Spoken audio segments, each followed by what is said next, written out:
नमस्कार। अनेक दिनों से मन में एक विचार यह शनैः-शनैः आ रहा था कि वीडियो माध्यम से अपने विचारों को रखा जाए। वीडियो बहुत ज़्यादा एंगेजिंग प्लेटफ़ॉर्म रहता है और किसी माध्यम के अगर आप सामने देखें, जैसे कि आप टेक्स्ट में लिख करके कोई चीज़ प्रस्तुत करना चाहते हैं, उससे कहीं अधिक एक वीडियो में लोग देख करके आपसे जुड़ते हैं।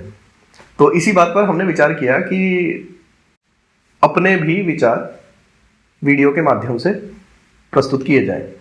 अब इस पर सबसे पहला तो यह था कि ऐसा कौन सा विषय है जिस पर मैं कुछ कह सकूं। अब किसी विषय विशेष का विशेषज्ञ तो मैं हूं नहीं, तो इसलिए हमने सोचा कि कम से कम अपना कर्तव्य जो है, उस कर्तव्य का कोई भाग ही इस माध्यम से किया जाए।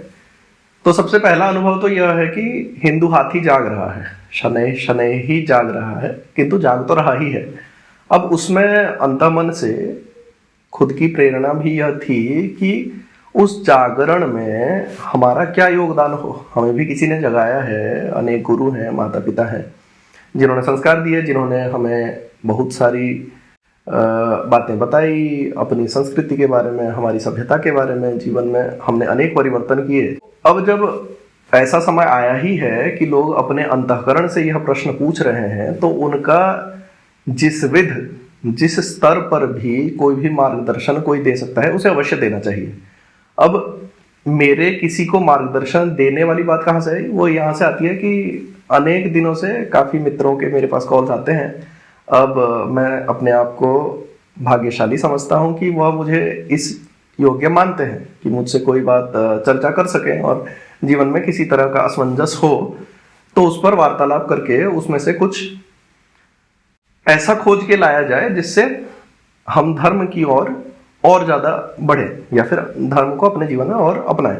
तो ऐसा ही एक मित्र का कल कॉल आया मेरे पास। तो काफ़ी लंबी चर्चा चली। दो तीन वर्ष पहले मेरी उससे बात हुई थी, और पिछले 2-3 वर्ष में क्या हुआ, मेरे साथ क्या हुआ, मेरे जीवन में क्या घटनाएं घटी, उसके जीवन में क्या घटी, इत्यादि ये सब बातें होती रही। तो मैंने सबसे पहला प्रश्न जो पूछा कि आप इस कॉल के माध्यम से क्या चाहते हैं? क्या कोई नौकरी की समस्या है जहाँ पे मैं कोई योगदान दे सकता हूँ, मैं किसी तरह का कुछ आपका भला कर सकता हूँ? पता चला कि ऐसी कोई असुविधा नहीं है, किंतु जीवन में एक आंतरिक रूप से एक प्रश्न आ खड़ा हुआ है कि ये सब नौकरी चाकरी ये सब तो चलती रहेगी, और विवाह भी अब हो गया, उसका भी हो गया, मेरा भी हो गया है। तो अब संतति और आगे यह पूरा यज्ञ जीवन में चलता रहेगा जैसे चलना चाहिए। किंतु अब जीवन में जो हमारा अंदर का एक रुझान है, अंदर का एक प्रश्न है जो बार बार आकर खड़ा होते रहता है कि इसके आगे क्या। अब उस प्रश्न पर मैंने यह पूछा कि आप क्या करना चाहते हैं? तो बोले सबसे पहले तो मैं अपने प्रश्नों का उत्तर खोज लूं। मैंने कहा तो प्रश्न पहले खोज लीजिए कि क्या प्रश्न है। कि अनेक लोगों के साथ एक आइडेंटिटी क्राइसिस हो गई है।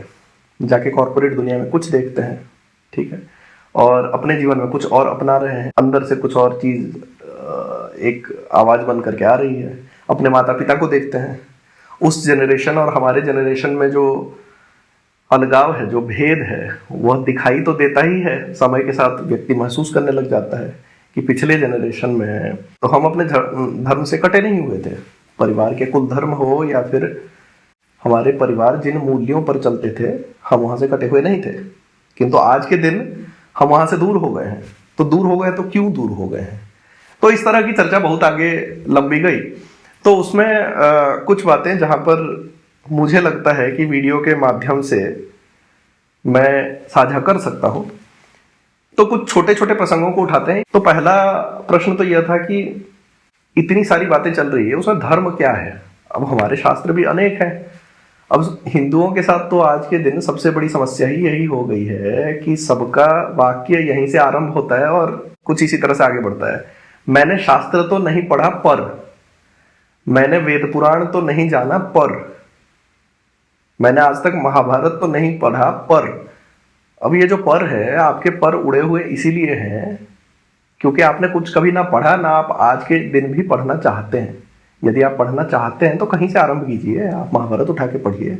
गीता प्रेस का इतना बड़ा हिंदी ट्रांसलेशन है, इतने सारे वॉल्यूम्स में, आप वो उठा के पढ़िए। आज के डेट में आपको धन की कमी नहीं है, आपको संसाधनों की कोई कमी नहीं है। आप कुछ खरीदना नहीं चाहते हैं तो भी इंटरनेट पर बिना किसी शुल्क के आपको सारी चीजें पीडीएफ रूप में मिल जाती है। आपको पढ़ना है तो आप पढ़ ही सकते हैं।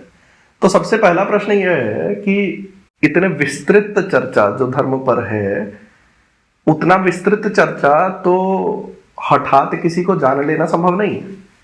तो धर्म क्या है कि हम इतने सारे देवताओं के पीछे पड़े हैं, हम ईश्वर के पीछे पड़े हैं कि नारायण कौन है, विष्णु कौन है, भगवान शिव कौन है इत्यादि। अब इस पे मेरा जो सबसे सीधा समाधान है वह है मनुस्मृति में स्पष्टतया एक श्लोक में, संभवतः 6ठे अध्याय में है यह, धर्म के बारे में कहा गया है, धर्म के लक्षण बताए गए हैं। आप उस श्लोक को पकड़ लीजिए। धृतिः क्षमा दमो स्तेयम शौचम इंद्रिय निग्रह धीर विद्या सत्यम अक्रोधो दशकम धर्म लक्षणम। यहाँ पे धर्म के 10 लक्षण सीधा सीधा मनु भगवान ने गिरा दिए हैं। तो मनु महाराज के श्लोक को आप पकड़ लीजिए। अब इस श्लोक की व्याख्या मैं पूरी तरह तो करूंगा नहीं, तथापि इस श्लोक का जो शब्दशः जो अर्थ है और उसकी जो व्याख्या है, मैं टेक्स्ट में उसको लिख दूंगा, आप उसको पढ़िए। उसकी बहुत विस्तार से चर्चा की जा सकती है, उस पर पूरे घंटों के वीडियो बनाए जा सकते हैं। धृति, क्षमा, दमः, अस्तेयम इत्यादि, यह सब एक एक पदों का आप अर्थ जानिए भी। तो शास्त्र को जानने का जो मार्ग स्वयं शास्त्र ही बताते हैं वह है श्रवण मनन निदिध्यासन। तो आप गुरुमुख से सुनिए, गुरुमुख से नहीं है तो आप पुस्तक से पढ़िए, किंतु मूल का त्याग नहीं कीजिए। आप मूल संस्कृत श्लोक को पढ़िए, उसके पदों को एक एक करके पदच्छेद और अन्वय, अर्थात जिस ऑर्डर में वह होना चाहिए, पदों को अन्वय करके उनका अर्थ आप श्रवण मनन, तो आपने पुस्तक से पढ़ लिया, फिर उसको मनन कीजिए, मन में चिंतन करते रहिए, फिर निदिध्यासन जीवन में उतारिए, परिप्रश्न कीजिए आदि। ठीक है, धर्म के 10 लक्षणों पर आप चिंतन मनन निदिध्यासन कीजिए। इस तरह से अन्य शास्त्रों में भी धर्म के लक्षण गिनाए गए हैं। ऋषि याज्ञवल्क्य स्मृति में है, आप विदुर नीति में आपको मिल जाएगा, श्रीमद् भागवतम में 7म स्कंध में संभवतः है, वहां 30 लक्षण धर्म के गिनाए गए हैं। आप यदि मूल को पकड़ लीजिएगा तो वो आपके जीवन के अनेक प्रश्नों को वहीं से दूर कर देगा। तो यह पहली बात हो गई। दूसरा एक विषय जो है, जो हमने अनेक जगह यह प्रश्न सुना भी और यह चर्चा को होते देखा भी, वो यह है कि कॉरपोरेट दुनिया जिस तरह से चल रहा है उसमें जो सनातन धर्मी हैं वह किस तरह से स्वयं को बचाकर रख सकते हैं, क्योंकि वहाँ वामी कामी तंत्र जिस तरह से चलता है उसमें स्वयं को हिंदू स्वरूप में बनाकर रख पाना भी आज की डेट में एक विकट समस्या हो गई है। तो अगले वीडियो में हम सबसे पहले इसी बात को ही उठाएंगे कि किस तरह से आप एक सनातन धर्मी बन करके आधुनिक कॉरपोरेट माहौल में भी रह सकते हैं। आज के लिए बस इतना ही। नमस्कार।